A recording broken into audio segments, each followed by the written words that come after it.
నమస్తే. Big breaking news చూస్తా ఉన్నాం. హైదరాబాద్లో పలు చోట్ల బాంబులు పెడదామని చెప్పేసి అఫీషియల్గా మెయిల్ వచ్చినట్టుగా కూడా సమాచారం తెలుస్తూ ఉంది. దీనికి సంబంధించి హైదరాబాద్లో పెద్ద ఎత్తున కూడా ప్రజలంతా హడలెత్తిపోతున్నారు. అటు రాజ్భవన్లో సైతం కూడా RDX బాంబు పెట్టినట్టు కూడా అబ్దుల్లా అనే వ్యక్తి ఏదైతే మొహమ్మద్ అబ్దుల్లా అనే వ్యక్తి నుంచి మెయిల్ వచ్చినట్టుగా కూడా సమాచారం తెలుస్తూ ఉంది. అసలు ఎవరు దీనికి సంబంధించి ఇన్ఫర్మేషన్ ఇచ్చారు, నిజంగానే అఫీషియల్లో వచ్చిందా? ఒకవేళ అఫీషియల్ వచ్చే ముందు నిజంగానే RDX బాంబు కానీ ఇతర ఏ బాంబులైనా పెట్టే అవకాశం ఉందా? ఎందుకంటే రాజ్భవన్ చూసుకున్నట్టయితే రాజ్భవన్లో కూడా పెద్ద ఎత్తున కూడా ప్రతిరోజు సెక్యూరిటీ ఉంటుంది, పోలీస్ బందోబస్తు ఉంటుంది. ఏ ఒక్క పరాయి వ్యక్తులను ఏ ఒక్కరిని కూడా ఏదైతే రాజ్భవన్లో వర్క్ చేసే వాళ్ళు కాకుండా ఇటు గవర్నమెంట్ సంబంధించినటువంటి అధికారులను కాకుండా వేరే ఏ వ్యక్తి అటు పోలీసు ఇన్స్పెక్టర్స్ కాకుండా SIలు CIలు ఇట్లాంటి వాళ్ళని కాకుండా వేరే ఏ ఒక్క వ్యక్తులను కూడా లోపలికి అనుమతించదు. మరి అందులోకి వెళ్ళి రాజ్భవన్లో అయితే గవర్నర్ ఉండే వ్యక్తి దగ్గరికి ఎవరైనా RDX పెట్టేంత ప్రసక్తి ఉందా అని చెప్పేసి కూడా ఒక క్వశ్చన్ మార్క్ వేసుకోవచ్చు. ఎందుకంటే రాష్ట్రంలో గవర్నర్కే సేఫ్టీ లేకపోతే మరి సామాన్య ప్రజల పరిస్థితి ఏంది అని చెప్పేసి కూడా ఈ రకంగా కూడా ప్రశ్న వర్షం కురుస్తూ ఉంది. అలాగే దీనికి సంబంధించి సివిల్స్ కోర్టులో కూడా ఏదైతే తెలంగాణ స్టేట్ సివిల్స్ కోర్ట్స్లో కావచ్చు, అలాగే జడ్జు ఛాంబర్స్లో కావచ్చు, జడ్జిల యొక్క క్వార్టర్స్లో కావచ్చు కూడా బాంబ్ పెట్టినట్టు కూడా ఏదైతే అబ్దుల్లా అనే వ్యక్తి అఫీషియల్గా అనఫీషియల్గా కాకుండా డైరెక్ట్గా అఫీషియల్ వాళ్ళ మెయిల్ ఐడి ఏది ఉంటుందో ఆ మెయిల్ ఐడికే పలానా ప్లేస్లో బాంబు పెట్టాం, మీరు జాగ్రత్త ఉండండి అని చెప్పేసి కూడా మెయిల్ చేశాడని చెప్పేసి ఒక పెద్ద ఎత్తున కూడా దీనికి సంబంధించి తెలుస్తూ ఉంది. అక్కడ న్యాయస్థానాల్లో కూడా ఎక్కడ ఏ న్యాయస్థానం ఉన్నా అక్కడ నుంచి లోపల ఉన్న జడ్జిలు కావచ్చు, అడ్వకేట్స్ అందరూ కూడా బయటకు వచ్చి బెంబలెత్తిపోతున్నారు. ఎందుకు అంటే బాంబు పెట్టారంట, అసలు ఎందుకు డైరెక్ట్గా చాలా కూడా హైదరాబాద్లో కొన్నిసార్లు ఫోన్లు రాకుండా కూడా పెద్ద ఎత్తున కూడా బాంబు పేలులు జరిగినాయి. అటు దిల్సుఖ్నగర్ కావచ్చు, చాలా ఏరియాలో కూడా బాంబు పేలులు జరిగినాయి. అక్కడ ఎక్కడ కూడా ఇన్ఫర్మేషన్ ఇవ్వకుండా బాంబులు పేల్చారు. మరి ఇక్కడ ఎందుకు ఇన్ఫర్మేషన్ ఇవ్వాల్సి వచ్చింది?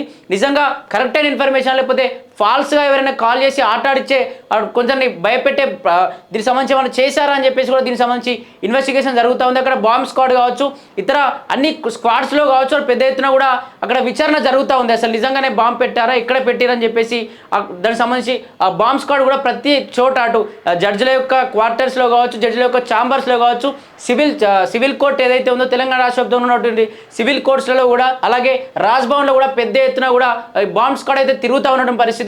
మరి నిజంగా బాంబు పెట్టారా, ఎందుకు ఇట్లాంటి ఎలిగేషన్ చేయవలసి వచ్చింది? ఎందుకంటే తెలంగాణలో దాదాపు అటు ఏదైతే పహల్గామ్ దాడి జరిగినప్పటి నుంచి పెద్ద ఎత్తున అప్రమత్తం అవుతున్నారు.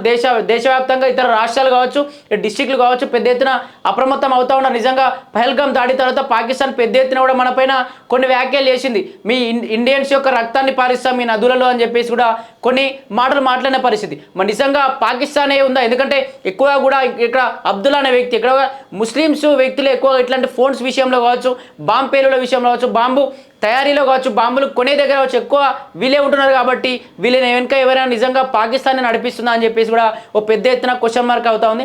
మరి చూడాలి. నిజంగా రాజ్భవన్లో అయితే చాలా ప్రొటెక్షన్ ఉంటుంది. ఒకప్పుడు కూడా రాజ్భవన్లో సిస్టమ్స్ కావచ్చు, దానికి సంబంధించి సామాగ్రి కూడా ఎత్తుకెళ్లారని చెప్పి చెప్తా ఉన్నారు. మరి నిజంగా అంత పెద్ద వర్కర్స్ ఉన్న ప్లేస్లో కావచ్చు, అంత పోలీస్ బందోబస్తు ఉన్న ప్లేస్లో, అటు గవర్నర్ ఉండే ప్లేస్లో ఆ సిస్టమ్స్ ఎత్తుకపోయారంటే మరి ఆ ప్లేస్లోకి వచ్చి బాంబు పెట్టలేరా అని చెప్పేసి కూడా క్వశ్చన్ రేజ్ అవుతా ఉంది. దీనికి సంబంధించి శాంతి భద్రతలు లోపిస్తూ ఉన్నాయి. అసలు పోలీస్ వ్యవస్థ ఏం చేస్తూ ఉంది?